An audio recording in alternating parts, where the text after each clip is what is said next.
England have progressed to the quarterfinal to face France in the Hayat Stadium, where they played today and defeated Senegal by 3-0. It was Jordan Henderson scoring his first ever goal for the Three Lions, that is England, in the 38th minute. Then Harry Kane in the 45th plus 3 minutes, he scored another goal to give England a very good send-off to half time by a 2-goal lead in there for you. Then in the 57th minute, Bukayo Saka made it 3 for side, which goes by names of Arsenal, with Phil Foden registering 2 assists and Jude Bellingham putting in an assist that obviously saw Bukayo Saka score his 3rd goal at the World Cup. And welcome to you, the Rokani Media Football. We are here to bring you the match reaction of Senegal 0, England 3, a game of football that really showed us how game management really leads to losing games. Senegal had a very good first half an hour. 30 minutes of play, they played very well, dominated England. England had no shot on target, and they couldn't even cross to the final third of a team which goes by names of Senegal. But after Senegal failing to utilize the chances they created and the possession they had, England went ahead to hit them on the break twice and obviously put 2 goals past their goalkeeper Eduardo Mendy in a very fashionable way, and obviously they went into half time by 2-0. So this is a result business. If I told you never knew, it's a result business. The number of goals you score and the clean sheets you keep really help you progress to the next round of the World Cup. Now, England has gone ahead to register to get goals from 8 different players. 8 different players have gone ahead to score goals for a team which goes by names of England in this tournament. This is something that is happening for England for the very first time, and they've gone ahead to score more goals than those they scored at the World Cup in Russia in just how many games played? 4 games played, they have scored very many goals. Let me give you those players that really scored for England. The first player to score was Jude Bellingham. Then Bukayo Saka came in through. We saw Jack Grealish. We saw Rashford scoring in those 6 goals they scored against a team which goes by the names of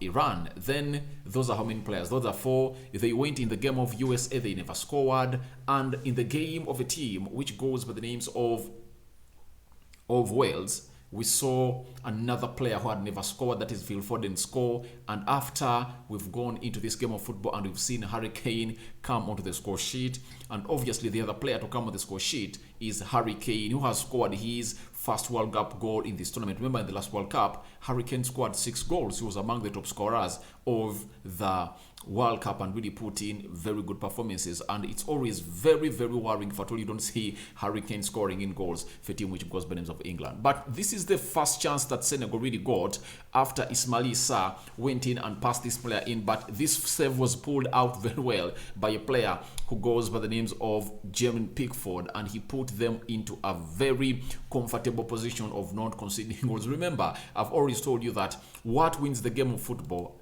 Clean sheets.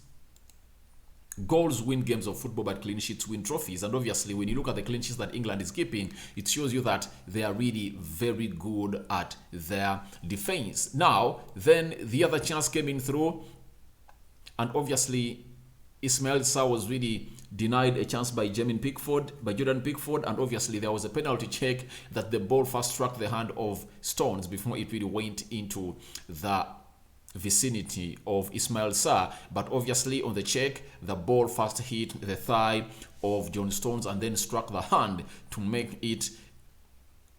drive it into the vicinity of Ismail Sarr. But after this save that was made, it was made in the 34th minute. Then 4 minutes later, England went ahead to get a lead through Jordan Henderson scoring his first goal for England, and obviously he's the captain of Liverpool, and that's how he really went in and beat Eduardo Mendy to make it 1-0 for a team which goes by the names of England. And I really felt like this was the last nail in the coffin, because Senegal utilized all the chances and they never got in goals. That's the problem. But if I thought they had gotten in goals for the chances they had gotten, at least they would have been like 1 goal down, but to go in the second half when you're 2 goals down against England, a team that has better players than those that you have, is really a very huge task that you are going to face. And obviously in the 45th minute plus 3 minutes, obviously Harry Kane went ahead to capitalize onto that assist coming in from Phil Foden and hit that ball into the back of the net to make it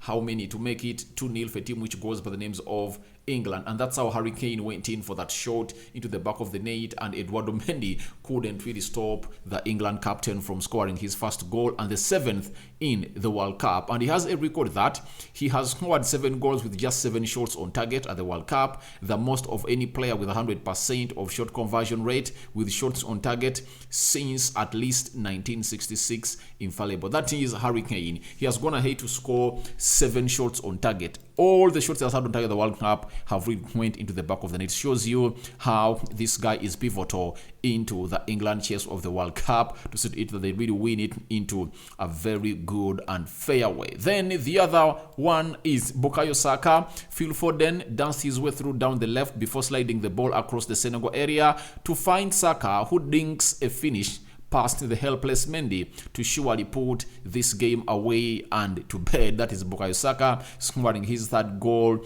of the World Cup. Remember, he scored a brace against Iran, and obviously he never scored against USA. Never did he even play a minute in the game of Wales, and obviously he made it to the level at which the team which goes by the names of England is right now and winning games of football comfortably. That is Bukayo Saka, and he went in celebration to really make it 3-0 for side which goes by names of England. So England is through to the quarterfinal, but there are some 2 players I want to go on and really give credit. I know they are not going to be given the man of the match award, but to me, these 2 players I'm going to talk about in this segment are my men of the match according to me. They too deserve to hold it, but I doubt whether people will come out and really give them the flowers that they really deserve. The first one is Jude Bellingham. Jude Bellingham is really a player, 19 years of age, playing at Borussia Dortmund. People were calling out him to come out and start, but I've always told people that Jude Bellingham just got a blessing in disguise because Calvin Phillips has not been playing games for Man City, and it would have looked awkward for him to come out and really feature in the game of England when he has not been playing games of football, and he came in through and really played and obviously put a stamp to that position. But I know with how Gareth Southgate thinks about his players, he is going to go out and really put this guy out of the team if Calvin Phillips starts playing for Man City and progresses on well. So Jude Bellingham, at the age of 19 and 158 days, at the age of 19 and 158 days, he has become the youngest player to assist in a World Cup game for England since 1966. That is Jude Bellingham registering that start for the first goal that he really went in and danced away the defender of Senegal, and then did the cutback to find Jordan Henderson, who really buried that ball into the back of the net. He really played a very good game, and I believe he deserves to be given kudos because he's a really different kind of player, and that doesn't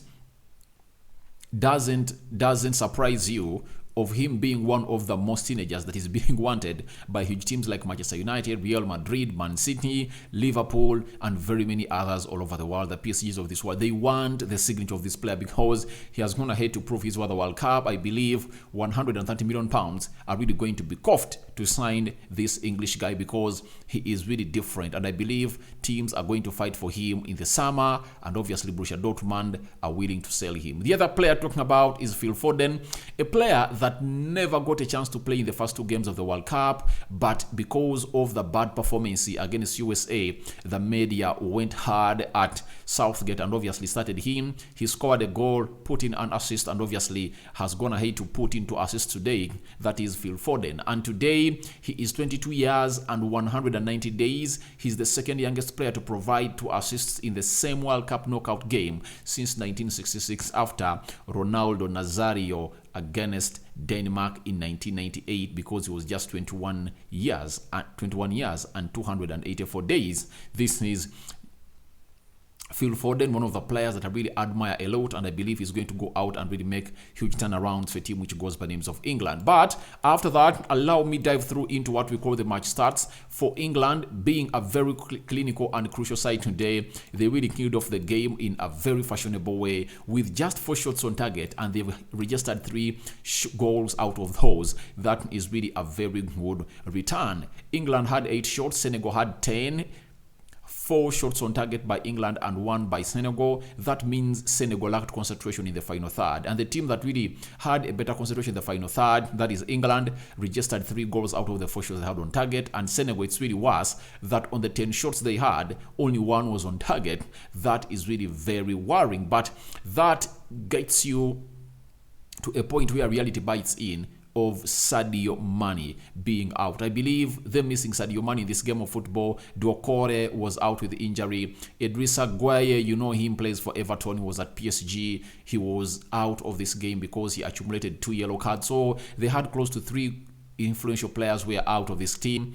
Obviously, you never expected them to get that concentration into the final third of England. Then 62% ball possession by England, 38 by Senegal, 589 passes completed by England, 368 passes completed by Senegal, 85% passing accuracy for England and 80% for Senegal. They are not far off. 16 fouls by England, 12 by Senegal. 0 yellow cards to England. Very good discipline in this game of football. And obviously 1 yellow card to a side which goes by the names of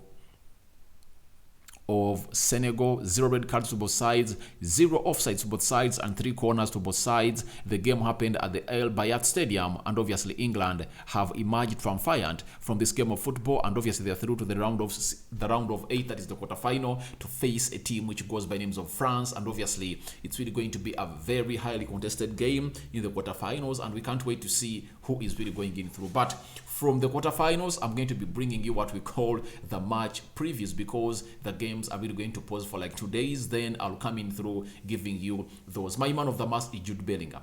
To me, is Jude Bellingham. So guys, tell me what you think. Who is your man of the match in this game of football? And obviously go into the comment section and tell me what you think about these results that England has got into the quarterfinal. Rokani David is my name. I sign out for now. Don't forget to subscribe and hit the subscription button and smash the notification bell. I'm out for now. See you later. May the Almighty Lord bless you abundantly. See you later in our next video that is coming up in the next 1 hour from now.